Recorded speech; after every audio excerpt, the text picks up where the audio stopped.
Hello and welcome back to this week's episode of A Little Bit Unglamorous. I'm your host, Erica Renee. I'm here in my same background. A short trip turned into 3 weeks and ongoing, and I get frozes when I clock out of work, so I think I might stay forever. Oh my gosh, I have a gripe. Not really, like something I'm really happy about, but something I'm so peeved about. And I've been talking about this little buzzing noise that was in the back of some of my videos, and it was driving me freaking nuts. And some videos it was a little prominent, and I finally resolved it. And it's always the easiest, simplest solution, right? So I've been reading up forever, and I was tinkering with settings and this and that. It turned out to be the cord. I bought this little 2-pack of cords for $5, and no buzzing noise. It's literally, this microphone is now perfect. I even thought about buying a new microphone because I'm psychotic like that. It was driving me so crazy. So hopefully for all of my over-the-ear phone users and my earbud users, let me know what you think of the sound. I am so happy that's resolved. You have no idea. So, you know when you bend your cords too much, especially the iPhone chargers, that they tend to split on the very ends? Well, that happened to the one that I was using for this microphone previously, and you could see the exposed wire just a bit, but I didn't think that it was that big of a deal. Always the simplest solution, right? Now I can do ASMR. Oh my gosh, I'm a mess. I have no nails. I've been biting. I never know myself to be a nail biter until I'm not wearing fake nails. It's just one. You get a snag on one and it just drives me insane. And then I don't know if it's boredom or stress, and I just gnaw them all off. And the funny thing is, I actually bought some press-ons a few days ago and have yet to put them on because I've been so busy, and I kind of like being able to type fast too. So can't really see my shirt, but we're going a few weeks strong on the Taylor Swift apparel. It's the only apparel that I packed for this trip because I didn't think I'd be staying quite as long. So we're rolling with it, and that's all we're going to be rocking until further notice. So I was supposed to head home over the weekend, but if you have been watching the news, there was a hurricane that came up through the coast of Mexico up into California, and it was supposed to hit San Diego really badly, and also Palm Springs, which is where I'm at now, but not as bad here. And I live in an apartment complex over by the beach, coincidentally, so I was a little concerned to drive back. I didn't even think that it would be that bad until a day or two ago. The news made it sound like it was going to be the apocalypse, and it kind of made me a little worried. In the back of my mind, it made me concerned for my apartment, for all of my things, but in reality, it wasn't as bad for the majority of us. Granted, those of you, anyone that's from San Diego knows certain areas are worse than others when it comes to rain and flooding. And I swear every year we have our little bit of rainfall, and Mission Valley is the first to go. I swear it's in like a reservoir or a dip or something, but it floods so badly there. I feel like worse than the beach areas. But we survived, and I got to stay a little bit longer on my makeshift vacation and have more drink and food. And I am completely living for Hillary Duff's husband, who roasts her on the internet all the time. And he was posting Lizzie McGuire memes, and it cracked me up. Back in her music era, she also had this song called Come Clean, and her little 15-year-old self is singing, "Let the rain fall down and wake my dream, let it wash away." Just the worst possible voice I could sing it in, but it went something like that. It was pretty funny. In other news, things I'm currently obsessed with lately in no particular order. One, making friendship bracelets, even though my concert is long over. It's turned into necklaces. I'm not wearing one right now. I might even wear them all while I'm live streaming the international tour dates because I've gone off the deep end. I don't think you understand. 2, lip gloss. I'm in my lip gloss era. I think I mentioned this before, but specifically this lip gloss right here. And I discovered the Anastasia Beverly Hills gloss recently. And I've gone off the deep end like I do with most things, because when I like something, I can't just be chill about it. I have to be obsessed with it. So I bought my first gloss and now I'm 3 deep. This one is in Cantaloupe. It's like this really pretty pale nude with some sparkles in it. And you know how scents trigger memories? Well, for me, it's specifically makeup scent. And one of the first ever memories I have is with MAC lip gloss. Their lip gloss and their lipstick has this very distinctive smell. It smells so dang good, and it always brings me back to that 2000s nostalgia, buying my very first lip gloss at the MAC counter. Second is the Maybelline lip vinyls. Those came out fairly recently, and I discovered them kind of in a pivotal moment of my life, and I just mass bought all of them. I couldn't get my hands on all the colors fast enough, and they smell really good actually, and they remind me of that time in my life that I now look back on very fondly. And then third is going to be this gloss, and I don't really know what I associate it with yet, but I just know it smells so good that it has to be associated with a memory. And lastly, this one makes no sense at all, but cowboy boots. I am obsessed with them. So I wore those white sparkly one. They're like a sparkly inlay cowboy boot. I found them at Boot Barn a while ago, and I just felt I had to have them, even though I didn't have anywhere to wear them yet at the time.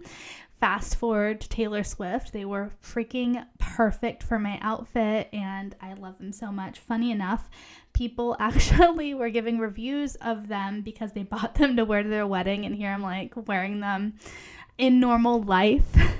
But I bought them at Boot Barn. They are genuine leather cowboy boots, and I told myself a long time ago that I would never buy the fake ones again, just because back a few years ago, maybe like 3 or 4 years ago, I bought these Steve Madden $50 cowboy boots. And I liked them a lot, but I never really have an opportunity to wear them. So I think I maybe wore them 2 times.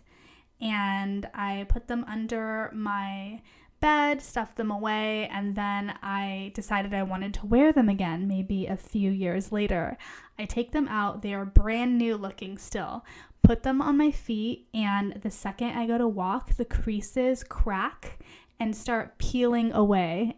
And I was so mad because I was so excited to wear them, and I had worn them maybe 1 time before, and here they were ruined after the second wear. In that moment, I told myself I would never buy the cheapo ones again, but I saw these girls at the Taylor Swift concert, and they were wearing the cutest, and by cutest I mean the most impractical cowboy boots ever. They were metallic, purple, gold, so cute. And I was on Swift Talk and I saw those boots tagged.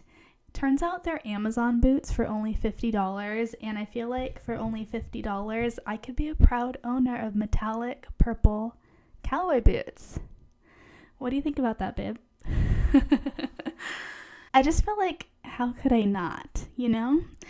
And there are, oh gosh, there's 2 other like knee-high pairs that I've been lusting over that are like a decent amount over $100, but they are not real leather. And here's what grinds my gears of the week. What really grinds my gears are the audacity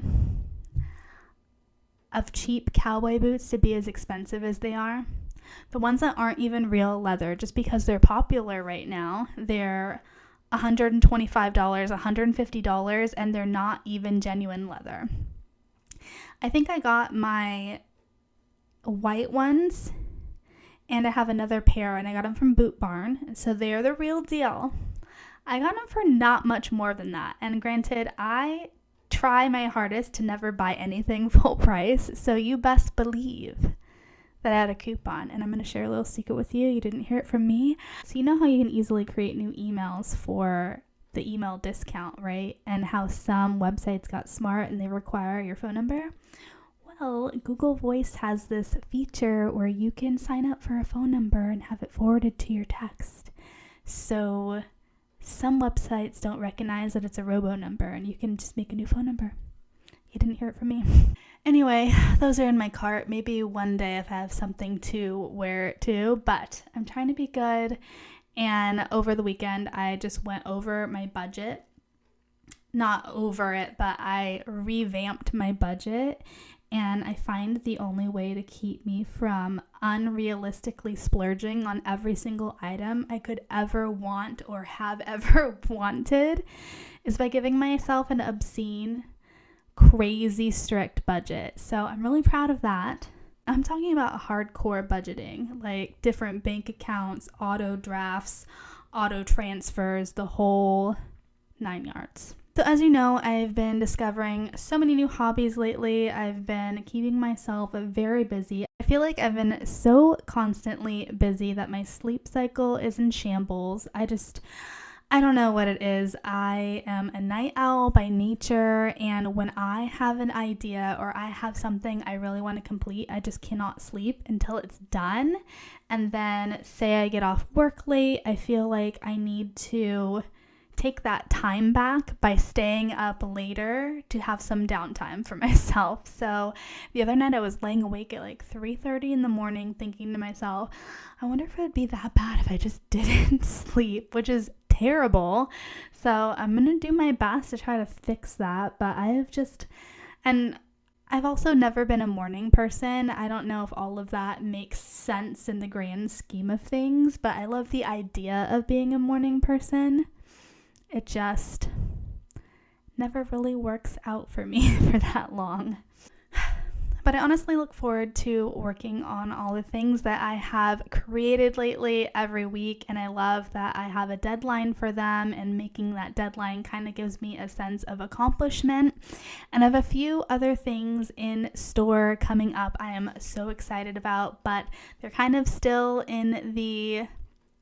being worked on, so I don't want to announce them yet. Really quite ready to put it out into the universe. I know, annoying, right? But I feel like I have so many ideas that I have jotted down and I've been working on for years and years, or maybe I'll work on it for a minute, put it down, and then pick it up a few years later. And that's very much the case with the next thing that I kind of want to create. I actually had a domain name registered in 2020 that I've been sitting on for this exact project. I just never really knew how I wanted to go forward with it. So it's kind of funny how things like that work out. But I will say this. So I'm working on something tangible. I don't want it to be just another domain on the web. So it's not just going to be another digital realm. But I feel like I'm on a roll lately with bringing things to fruition that I kind of always wanted to. So let's just keep it moving and see where it goes. So let's get into this week in pop culture. So I'm going to be honest, I was wildly unprepared this week. I just sat down right before this episode and compiled all of the things that I wanted to talk about. So what I typically do is during the week, whenever I see anything or hear anything, I'll save it to my phone and then I'll go back and kind of expand on it. And this week there were a few things, but it wasn't really a crazy news update week in pop culture. But as I was writing, I kind of kept going. It's crazy because I know I had at least one episode in the past where I felt like I had nothing to talk about, and then I ended up just going for a whole hour. So this week in Taylor Swift Takes My Money, as we know, she announced her 1989 Taylor's version, and she is dropping 4 variants of this vinyl, which, if you know, I love collecting vinyls. Taylor Swift got me into that, and my collection is primarily her. And she also did 4 variants of CD, which she dropped all 4 at once, and they subsequently sold out within 24 hours, I believe. And so each one is a different color. She has yellow, green, blue, and pink. And with the CDs, you couldn't see the alternate covers. Each CD, she is releasing special photos that come with it. And I believe they're Polaroids because that's what she did with the first launch of the original 1989. I don't buy CDs anymore, so I passed on those, but there's something about the vinyls that just has a hold on me. And the second the yellow one dropped, I knew I had to have it. I clicked buy so fast, and I feel like I'm gonna need the pink one. Like, why would I ever need 2 of the exact same album? But I did that with Midnight's. I actually got the second one as a present. This will probably be the first one that I might actually buy 2 of. But something interesting she is doing with the vinyls that she didn't do with the CDs is she's dropping them, 1, individually, and 2, she's revealing the front photography, because when she released the CDs, they were all covered by these bonus photos that they come with. So the picture on the front of the album was a surprise. So it seems like every few days she's releasing a new color and showing you what the alternate artwork looks like, which I think is very smart as usual, Taylor. Something interesting that happened this week is Justin Bieber, Ariana Grande, and Demi Lovato all dropped Scooter Braun as their manager. So I feel like we're all about to find out what Taylor Swift meant when she released her song Vigilante Shit, when she said, while he was doing lines, crossing all of mine, someone told his white collar crimes to the FBI. So it makes me wonder, is there something bigger here? I'm invested. What do you think? And I can't help think about the time that Justin Bieber posted this photo of himself on Instagram. He was FaceTiming Kanye West and 2 other people, and at the time I believe him and Kanye West were both represented by Scooter Braun, which would have been completely fine and normal, right? Except he captioned the photo, Taylor Swift, what up? So it was kind of a way to bully her at the time, which is so odd because Taylor and Justin have so many photos together pre-2009 when that whole Kanye West VMAs scandal broke, where he famously disrespected her on stage as she was receiving an award. I believe it was for Best Album of the Year. Mid-acceptance speech. No, I don't even think she got any words out. Right when she grabbed the microphone, he bum rushes the stage, rips the microphone out of her hand, and goes, "Yo, Taylor, I'm gonna let you finish, but Beyonce had the best album of all time." And she's just standing there like, what the hell is going on? And everyone is standing there like, is this a joke? Some people were laughing because they thought it was a planned bit. You know how they do planned bits at the VMAs. And then as she's standing there in complete shock, everybody started to realize that this was not a joke. This was actually happening for real. And Taylor Lautner actually was, I don't know if he was presenting her the award or just an announcer at the time, but they had been famously dating around that time. I think they were actually dating at that moment, and even he thought it was a joke until he looked at her and realized, oh shit, this is not a joke.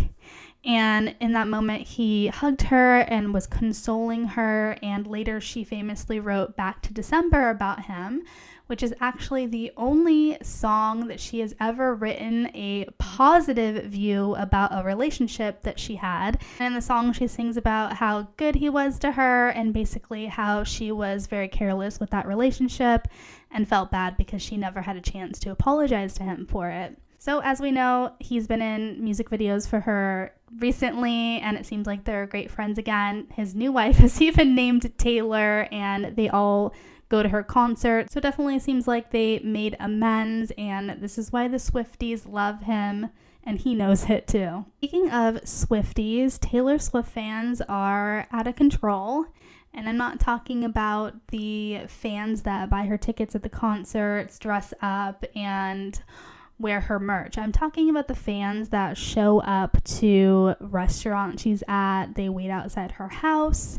This last weekend, Jack Antonoff, who is her longtime friend and famous collaborator on many of her albums. I think the majority of her albums now, actually.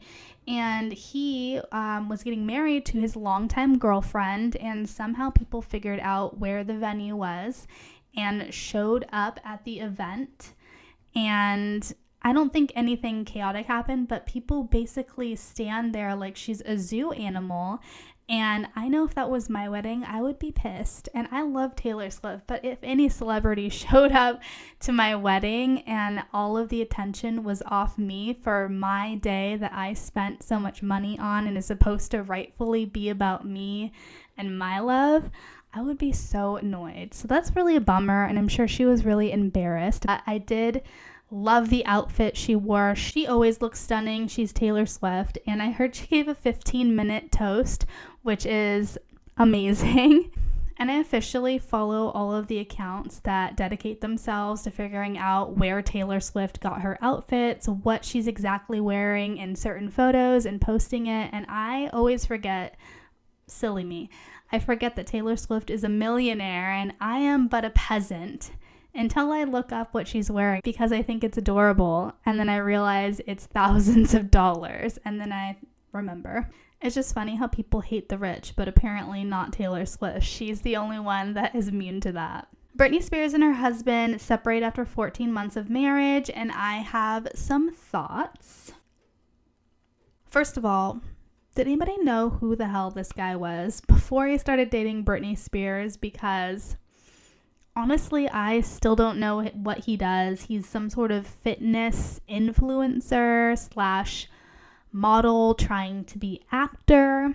So I don't think anybody was surprised about this announcement. From the get-go, it just felt like this guy was after her money, and it was just very odd. Even leading up to the wedding, things just seemed very off. Some diehard Free Britney fans are even saying that the wedding was a complete ruse, that it didn't even happen. Some people are saying that it was all an act and she's still being controlled by her family, and reportedly she didn't even have control over who was invited to the wedding. And right after, she was supposedly honeymooning in Maui, and on this honeymoon, her husband was nowhere in any of her videos that she posted. She was dancing by herself in videos and posting them to Instagram. Just really weird stuff. And apparently they dated for 6 years before that, and Britney recently came out on Instagram and said that she was blindsided by it all. But overall, it kind of feels like that she's been over him for quite a while. So Sam, on the other hand, is claiming all sorts of things, what feels like anything to keep his name relevant in the media. He is claiming that she's the one who cheated with a staff member, which that accusation makes very little sense to me. I also saw an article that said he's allegedly threatening to expose embarrassing details about Britney unless she renegotiates their prenup, which, if that's true, that's absolutely vile, and I hope he gets everything he deserves, which is nothing, absolutely zero. And I know they were trying to have children earlier in the year, but I feel like it turned out to be a blessing in disguise for Britney, because she already has one deadbeat baby daddy that she has to financially support, and she would have had 2 deadbeat baby daddies she would have had to financially support. On a slightly more positive note, the rumor that Britney's working on new music is still going strong, which, if we learned anything about 2007 Britney, is that she can take her absolute rock bottom and turn it into top-selling art. So I hope this is the case. I want to see my queen take back her crown and really come back from this, because Britney has been through enough. She really deserves to have her happy ending, and I want to see it. I saw the new American Horror Story trailer just a few hours ago, actually, and it's the season with Kim Kardashian. So Kim Kardashian was teased to be in this season, and no one really knew if she had a small part, a large part. It was all really under wraps, but so the trailer really portrays her to be a prominent character, so I'm thinking that she might be in multiple episodes, if not a main character, which could be very cool. Her character looks horrifying. She's like this spider goddess, like this hot spider pregnant woman.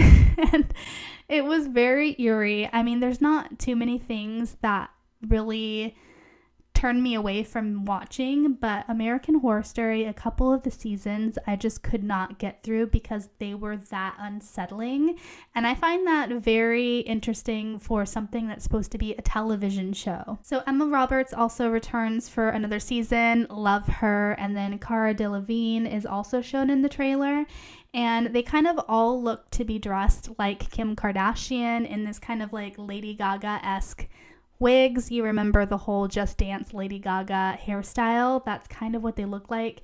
And they all appear to be pregnant at one point, and then spiders appear to be a major theme of this season. So I'm going to go ahead and put my best guess as to what the season's going to be about. I feel like Kim Kardashian's this creepy, hot Black Widow character, and it's going to involve some sort of experimentation with pregnant women and spiders. So we'll see.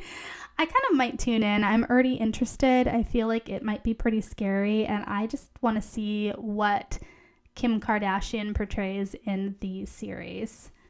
Do you plan on tuning into the new season of American Horror Story? Have you tuned in the past? Let me know. Currently, my trash TV obsession of choice is 90 Day Fiancé, and my mom and I binge watch it every time we're here, but the problem is we're all caught up, and now I feel like we watch the same episode 5 times over, and there's just not enough drama to go around, so I need recommendations. Let me know, what are you currently watching, because I need some shows. And that's about all I have for you this week. It wasn't too poppin' in the pop culture realm, but if you're looking for more content, you can always subscribe to my Friday newsletter. Additionally, follow me at Young, Broke, and Glamorous on Instagram, and you can always follow the podcast as well at A Little Bit Unglamorous on Instagram and YouTube. Keep an eye out for some fun stuff that I'm going to be launching real soon. As always, thank you so much for being here, and I will see you in next week's episode. Bye, guys.